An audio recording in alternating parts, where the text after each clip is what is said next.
Olá, hoje eu converso com a dermatologista, a doutora Lúcia Arruda. Tudo bem, doutora Lúcia? Tudo bem, e você, como vai? Tudo jóia. Muito feliz de te receber no programa Direto ao Ponto. É uma médica muito reconhecida aqui na cidade, na região. Vamos falar sobre pele, saúde da pele. É um prazer. Obrigada. Queria começar falando sobre a proteção solar, né? Que eu acho que é um dos itens fundamentais do cuidado com a pele. Então, é o fundamental mesmo, Alexandra, porque a gente envelhece por uma exposição crônica e repetida à luz de sol. E quando nós falamos em envelhecimento, nós não falamos apenas em rugas. A gente fala de todas as alterações que aparecem na superfície da pele, que vão se somando devagarzinho e começam a ficar visíveis a partir dos 35 anos. Então, alteração da cor, da textura, mancha, rugas finas e os cânceres de pele. Então, tudo isso faz parte do envelhecimento. Que é quando a história fica séria daí, né? A história fica séria, mas faz parte do envelhecimento. Sim. Então, isso vai começar a aparecer normalmente depois dos 35 anos de idade. Eu acho interessante que a minha infância eu vivi nos anos 80, né? E eu notava que a conscientização era bem fraca, né? Eu acho que a conscientização da importância do protetor solar ela começou mais a partir dos anos 90, foi isso? Porque antigamente nós não tínhamos protetores eficientes e a gente também não sabia a respeito da ação da luz do sol sobre a pele. Esse conhecimento ele veio vindo devagarzinho e a partir do momento que o conhecimento foi se acumulando é que foram se desenvolvendo os produtos interessantes.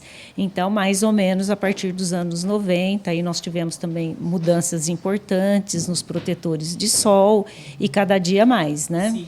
Você estava me comentando, né, que todo mundo sabe tem o fator de proteção ali no creme protetor solar, que é aquele número bem grande, né, 15, 30, 60. Mas você me contou que esse número é referente à proteção dos raios UVB. Só que a gente tem que se atentar também para a proteção referente aos raios UVA, né? Exatamente, porque o envelhecimento ele é uma somatória das duas radiações, UVB e UVA.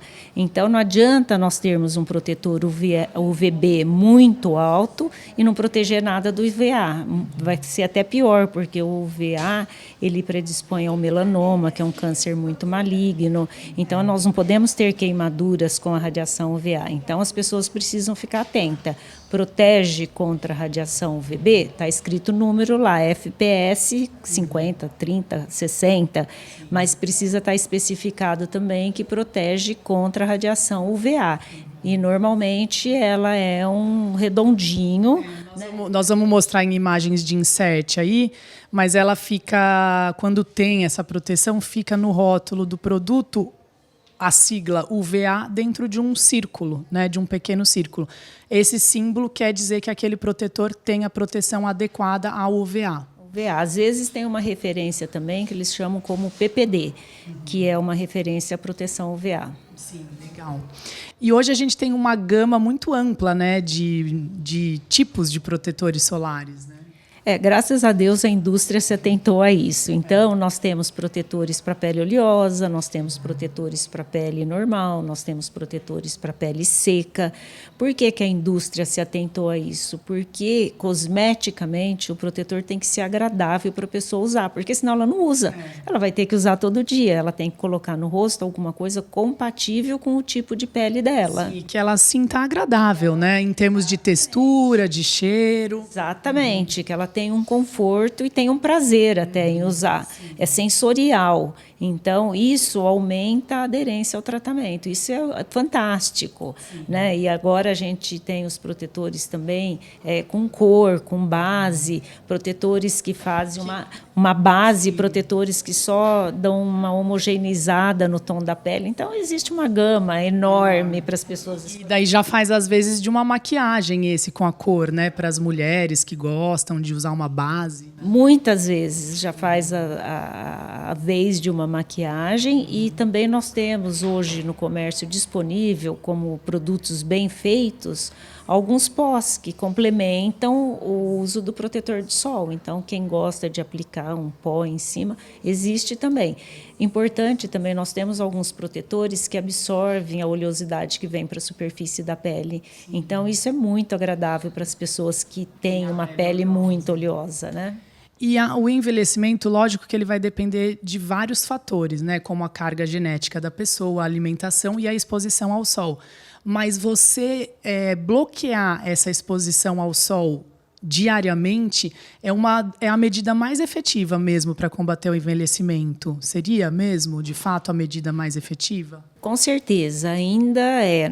Eu costumo falar que os protetores eles melhoraram muito, mas eles vão ter que melhorar muito mais ainda. É importante a gente chamar a atenção que não é porque a pessoa está usando um protetor de sol que ela está 100% protegida. Então, muitas vezes na praia a gente vê a pessoa lá se lambuzando com protetor de sol e vai lá para tomar o banho de sol. Ela não está totalmente protegida, porque esse fator de proteção escrito aqui no rótulo não é o mesmo que fica lá na pele, porque a gente tem quantidade dependente de protetor de sol.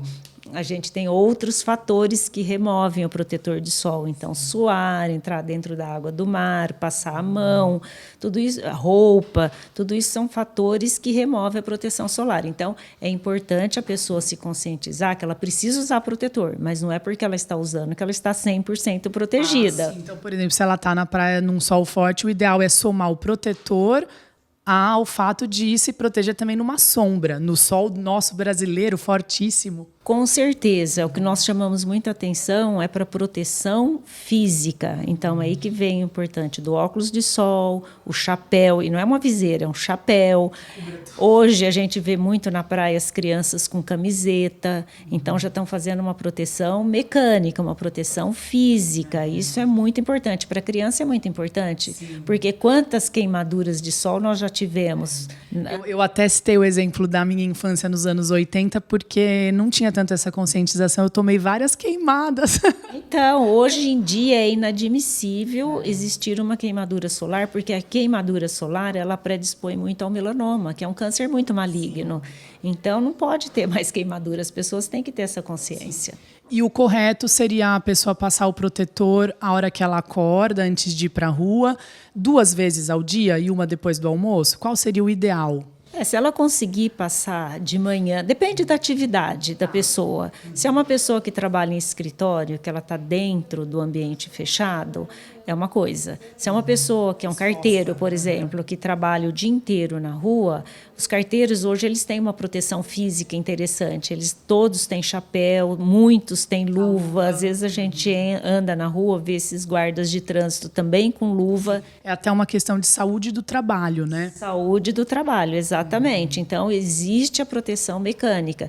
Então, são atividades diferentes. Então, se a pessoa tem uma atividade ao ar livre, ela precisa fazer uma proteção mais intensa. Se ela tem uma atividade de escritório, ela pode 2 vezes ao dia, tá bom.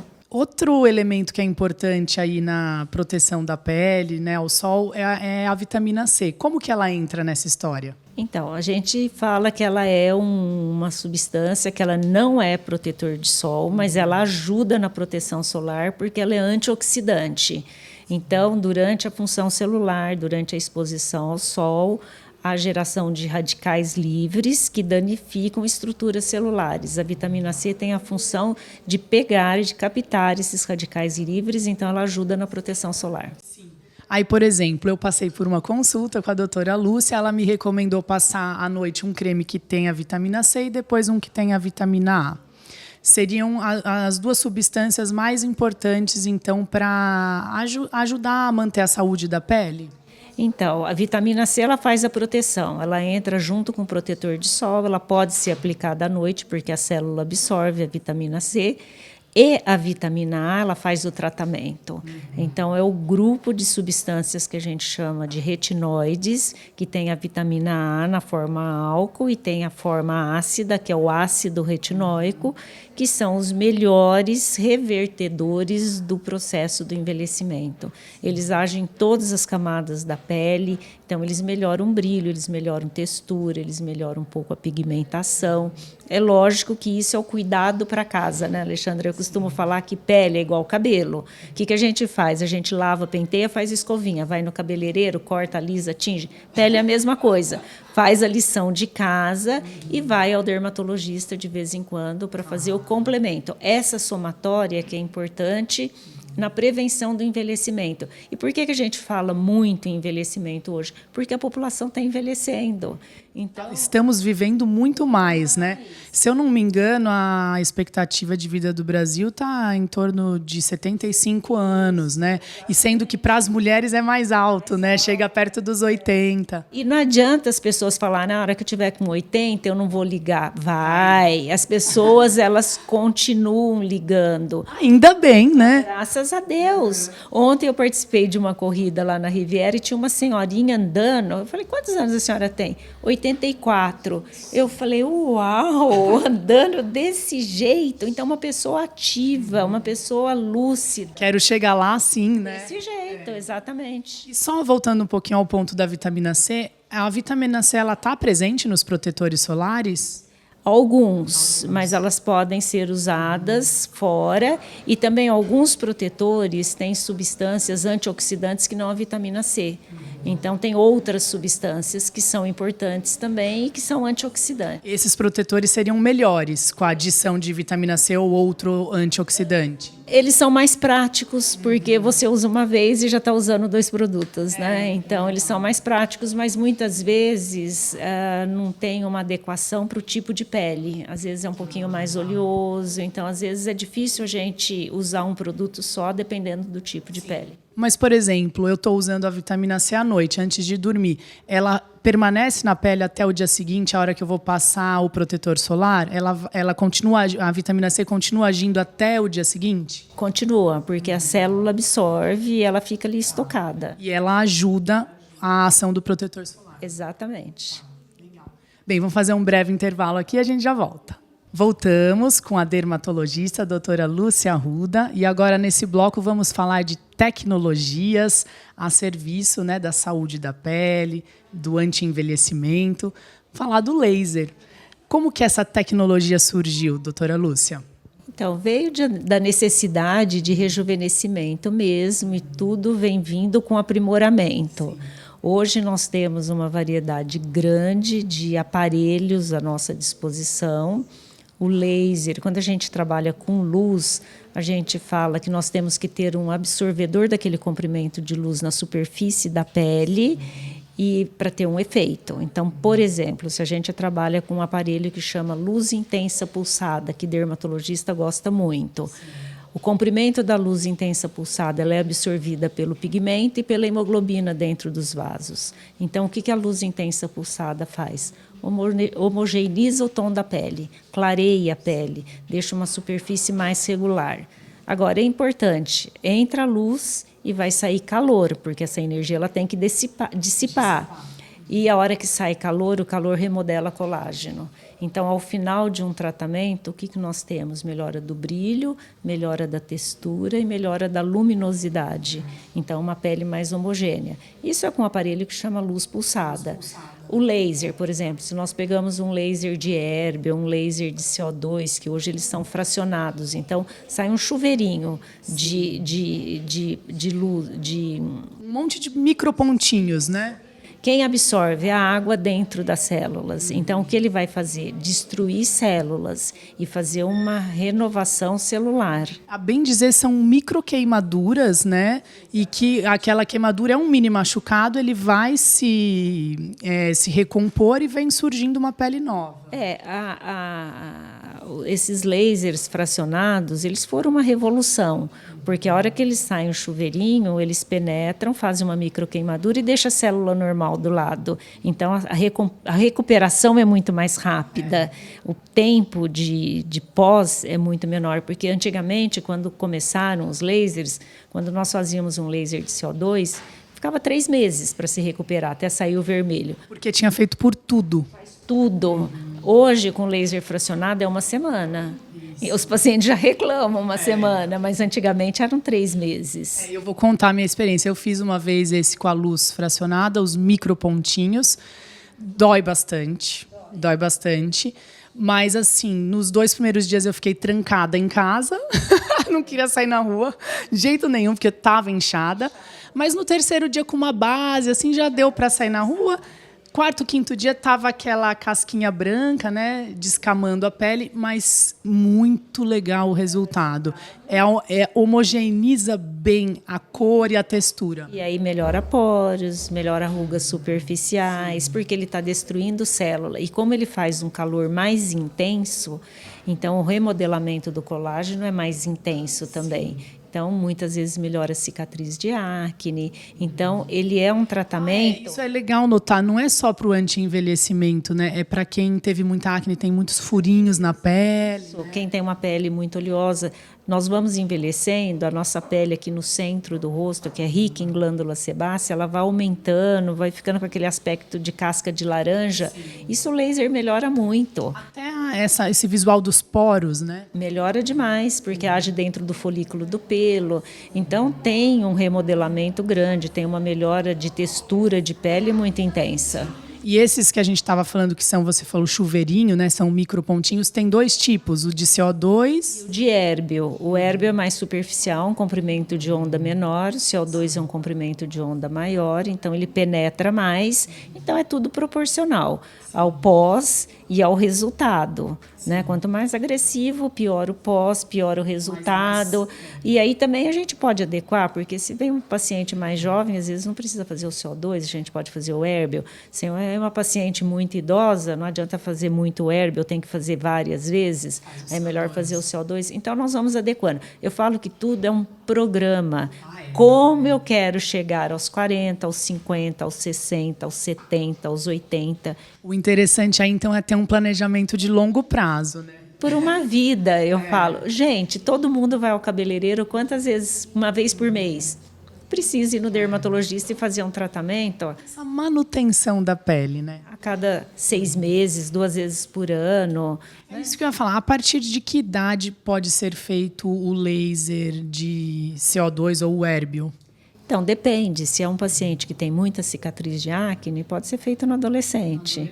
Se a pessoa só quer fazer um rejuvenescimento, muitas vezes não precisa fazer o laser. Pode fazer, por exemplo, um peeling de cristal com retinol. Que é muito mais suave, né? Suave e mais adequado para paciente, né? O laser, que é um pouco mais intenso, talvez a partir de uns 35? Para rejuvenescimento, talvez. Pessoas muito clarinhas, às vezes nós fazemos a luz pulsada até antes, para homogeneizar o tom da pele, né? Sim. Então... E pode ser feito o quê? De 6 em 6 meses, de 1 em 1 ano? Então, depende de cada caso. Às vezes, o CO2 você faz, depois de 1 ano, depois faz outra vez, ou depois de 2 anos.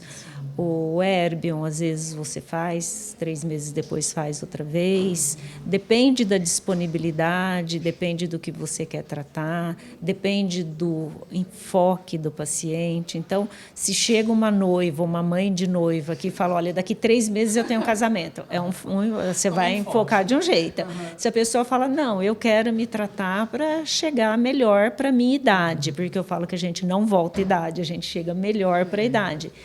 Então, contenção de danos. Aí você faz um programa de tratamento, porque as pessoas falam, a hora que estiver lá na frente eu vou tratar, mas a hora que você começa aqui atrás, você vai aproveitando o teu tratamento no correr da vida, porque a hora que você chega lá, você vai gastar muito mais, vai ser muito mais agressivo e você deixou de aproveitar. Então é muito mais fácil, né? Com certeza. Lembrei um exemplo aqui de uma pessoa que já tem 45 anos, acho que é a Ivete Sangalo. Ela está com uma pele tão bonita também, né? Deve usar todos os recursos. Com certeza, não tenha dúvida, porque não existe milagre. É lógico que tem a genética. As pessoas envelhecem de maneira diferente, mas não tem milagre. Inclusive, né? Tem que elogiar a doutora Lúcia. A pele dela é muito bonita, né? faz o dever de casa, deve fazer essa manutenção, uma pele homogênea, sem mancha nenhuma, né? Faz o dever de casa. Então, são muitos anos, né, Alexandre? Esse que é o segredo. Porque as pessoas falam, mas você faz muito, eu queria estar no teu lugar, né? Você é dermatologista. Eu falo, olha, a gente trabalha e às vezes não dá tempo de fazer todas as coisas, mas vai fazendo no correr do tempo, né? E agora, hoje, a gente tem tratamentos que não são para a superfície da pele, são tratamentos para flacidez, por exemplo, são ondas que trabalham só com calor. Então, eles não fazem nada na superfície. Então, fica agradável também quando a gente quer abordar a flacidez, que é importante. Isso é um laser também? Não. Não, normalmente não. A gente tem 3 ondas que trabalham com calor e que servem para flacidez. O infravermelho, a radiofrequência e o ultrassom microfocado. O mais potente deles é o ultrassom microfocado. E esse não dá mini machucados, não? Nada. Eles não são tratamentos para superfície, eles são tratamentos para dentro. Para camadas mais profundas, mas causa um pouquinho de dor? Na hora, para fazer, sim, e depois fica com uma sensibilidade local. Sim. Bem, doutora Lúcia, eu queria agradecer, né, sua presença no Direto ao Ponto. Foi um imenso prazer conversar com você. Que bom que você está compartilhando comigo e com o meu público todo o seu conhecimento. Muito obrigada, foi um prazer também, Alexandra.